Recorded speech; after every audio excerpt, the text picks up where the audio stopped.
Check.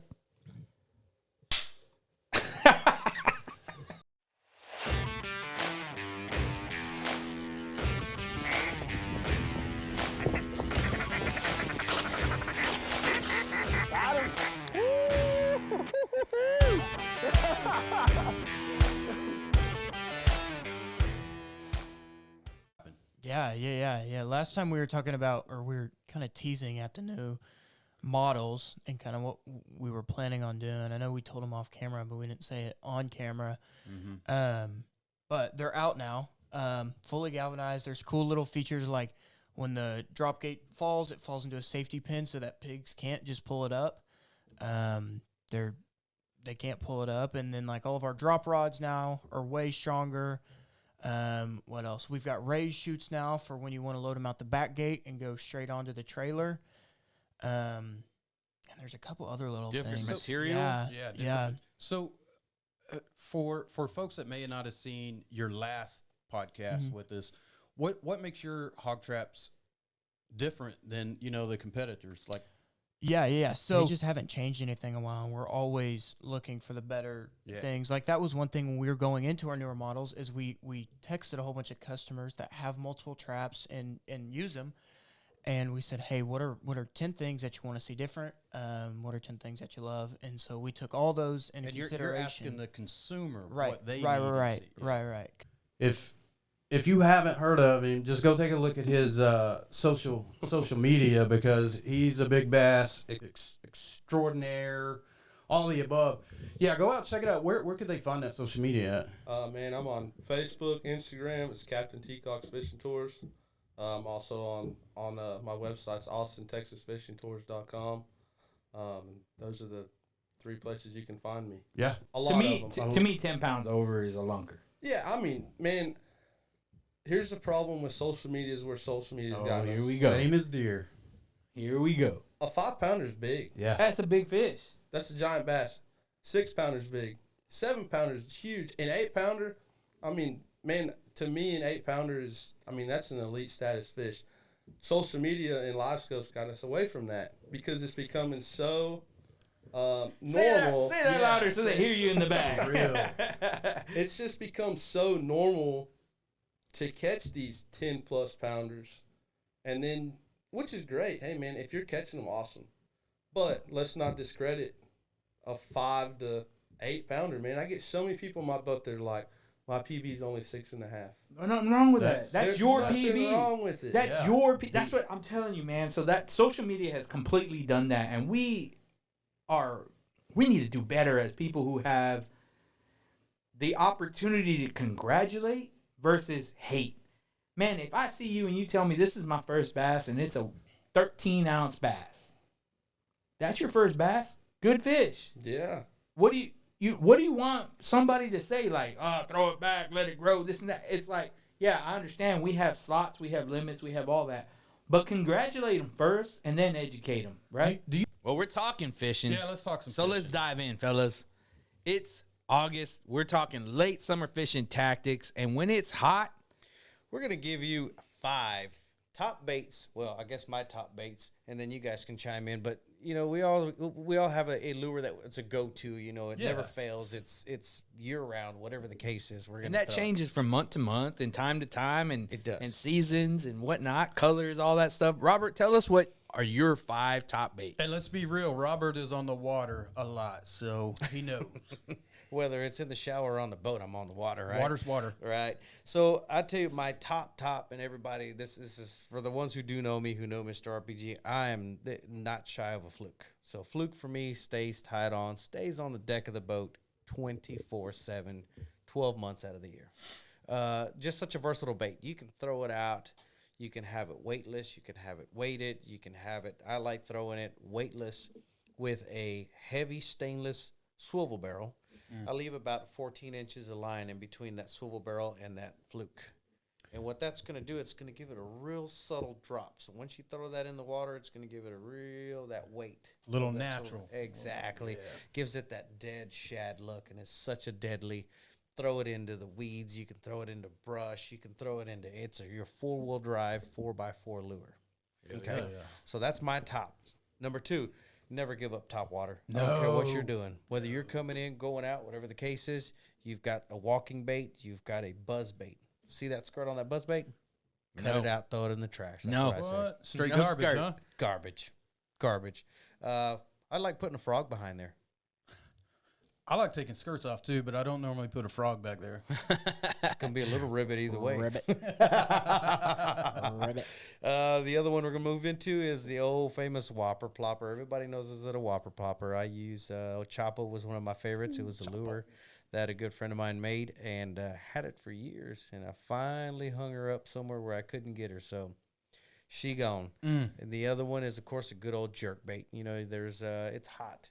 So whenever you get into the water, there's going to be different temperatures, different areas you want to hit. And this bait is great because you can add a little weight on the bottom of it. You could take the weight, you can get it where it suspends, you can get it where it floats. So you can hit that target area for the temperature of water you're looking for. Today, we're talking dove hunting. Let's get in it, boys. Let's get in it. And with us today, we have the Dove Corps crew, Mr. Chris Ramsey and Mr. Nick Cortez. Yeah, man. Glad you guys made it down. Thank you, man. Thank you for the invite. Thank you. So you guys wanted to hear from dove experts. We brought two guys all the way from Corpus Christi. These guys drove up from South Texas to come join the Cast and Blast podcast today. They're our dear friends that have started their business, and we've been working together for a while. We brought these guys in to talk dove hunting. We're going to dive right in. Here we go. Nick, What's going on, baby? is this or is this not the most exciting time of the year? Best time of the year. Hands September down. is right around the corner, and we've been chomping at the bit to get out there and do a little dove hunting. Getting shells ready, getting cords ready. There you go. You say Oh, getting man. shells ready. Getting When- shells- When you say get ready, like you Look. have to prep. stockpile them. now. Look, Absolutely. I have. He has a to get thing, at least and this 15. dude, Very bougie. I gotta shake them. You gotta shake them. You gotta smell them. It's weird. I like a certain color. You know.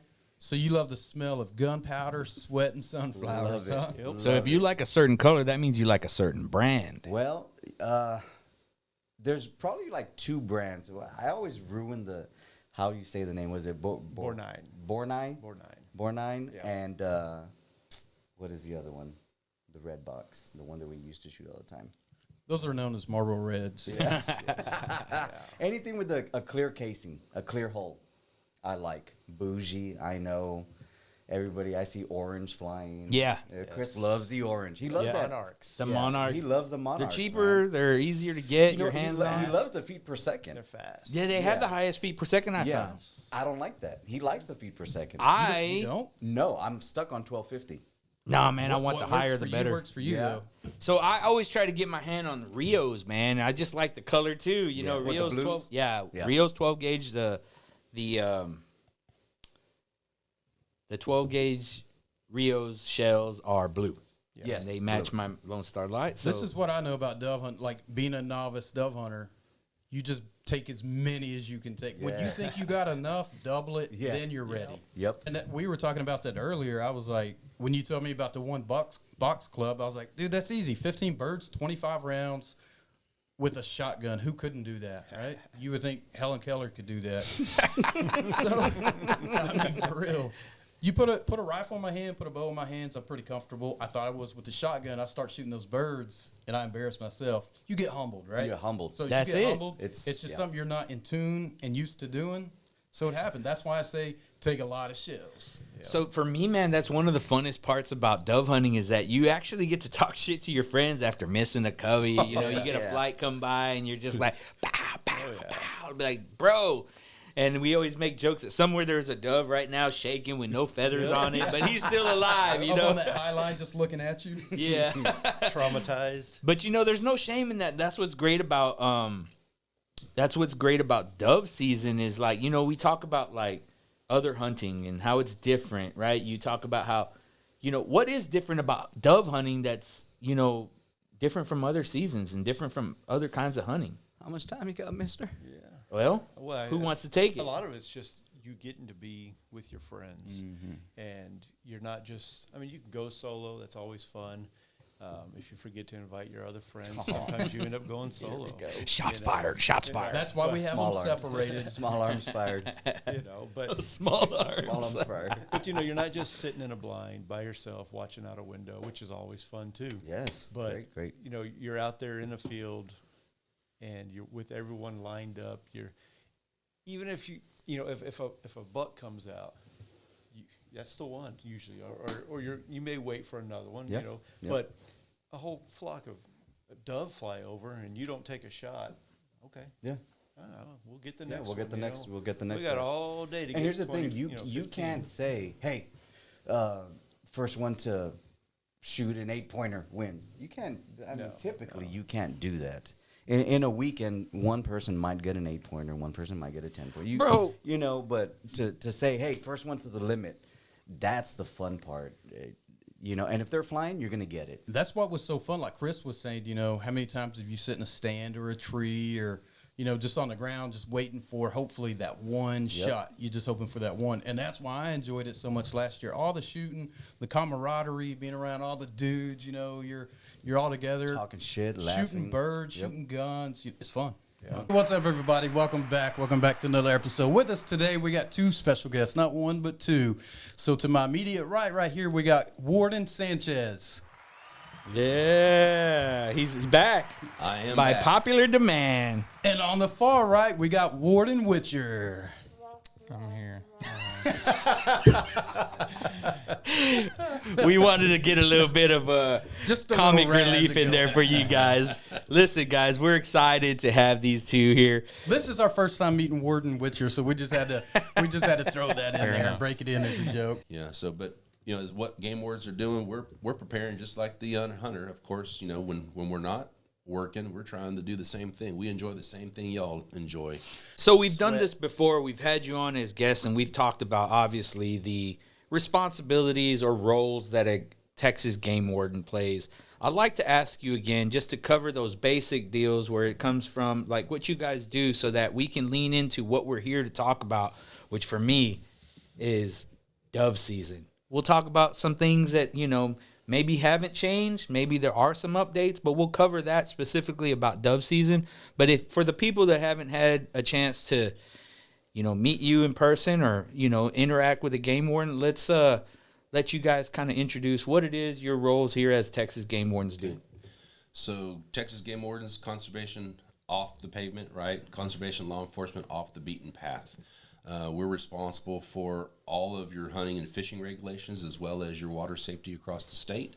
That is our emphasis. Now, as licensed peace officers, we do everything that a normal officer would do, a licensed peace officer, but we specialize in conservation law enforcement. We are the number one agency for water-related, waterborne activity, so water safety on lakes and rivers, etc. We respond to natural disasters. We have our own search and rescue. We have aircraft. We all the tools that can be used outside of the normal scope of what you would think of for resources, for law enforcement resources. Yeah. Girl, like, I want to catch a gar. I want to catch it with a hook, and I want to be able to release it. Okay. Are we talking like a trophy? Yes, yeah. like like alligator guard? alligator gar. Yeah. Okay, Yes. like you got the boat, I got the hooks and equipment, and Like we can do it. I want the 100-pound plus gar. cow. And I want to release it. We got to go to Trinity. Right. Yeah. I'm happy to be here. I appreciate everything y'all are saying and inviting me on the podcast. It's cool when you can go, like I said, we have our own podcast as well, but it's cool when you can go and sit and talk with new people and, just kind of shoot the shit like we always do. But I just really appreciate y'all letting me be a guest of y'all's. And to find out that you're kind of local, you know what I mean? That just opens the door to, Well, you got so much room for activities. Yeah, right. Yeah. And that's kind of what opened. We were kind of on the hunt for somebody in the local-ish area that also has an outdoorish podcast. Yep. Yeah. And I mean, my wife and I have lived in Burnett for going on a little over 2 years now. So my day job, because as we we know this podcast game and this video and YouTube game definitely doesn't always pay the bills. Yeah, it's not yet. It's not paying any bills. We got to have day jobs and stuff, but my day job is I'm the marketing coordinator for Silencer Shop. So we're the largest NFA silencer distributor. I'm losing that word right now, but distributor in the nation. Man, you've been working all day. You're allowed to stumble across a word or two. Yeah, I have, but yeah. So I'm the marketing coordinator there. I handle a lot of the event stuff, patches, swag, social, shoot some video and photo too, B camera. We have a pretty awesome team, and I love working with those guys. I mean, it's hard work. But just a lot of different stuff going on. I bet some cool ass perks come with it, though. But exactly, that's where I was getting there. Yeah. It's some cool stuff that we get to do and we get to create. So yeah, big shout out to the marketing team over at Silencer Shop. I'll let you kind of get into how you started with the business, ladies and gentlemen. This is Ryan Burnett. There you go. Well, hey, thanks for having me, guys. I really appreciate it. But yeah, so Pattern Pros. We to start at the beginning. Me and two buddies started this from the Marine Corps. We were stationed in Camp Pendleton, California, so just north of San Diego. We duck hunted, turkey hunted, deer hunted. I mean, everything we could hunt. We fished together. We did all kinds of stuff. It was honestly, you know, California catches a lot of hard time, which fair enough. But the hunting out there was great. So I got you out. guys got a chance to do that together there in Cali? Oh yeah. We a lot of it on base, and as well as off base. But Pendleton's like 125,000 acres or something like that. So there's a lot of room for activities. I would never guessed that, man. Yeah, that's always such a perk in the military, is like being able to hunt those installations. Like, it's always been a perk. Oh yeah, it was great. The deer hunting was awesome. I was always killing ducks. There was a bunch of quail and a bunch of dove. Like it was a great time. But so yeah, my two buddies, Christian and Brody.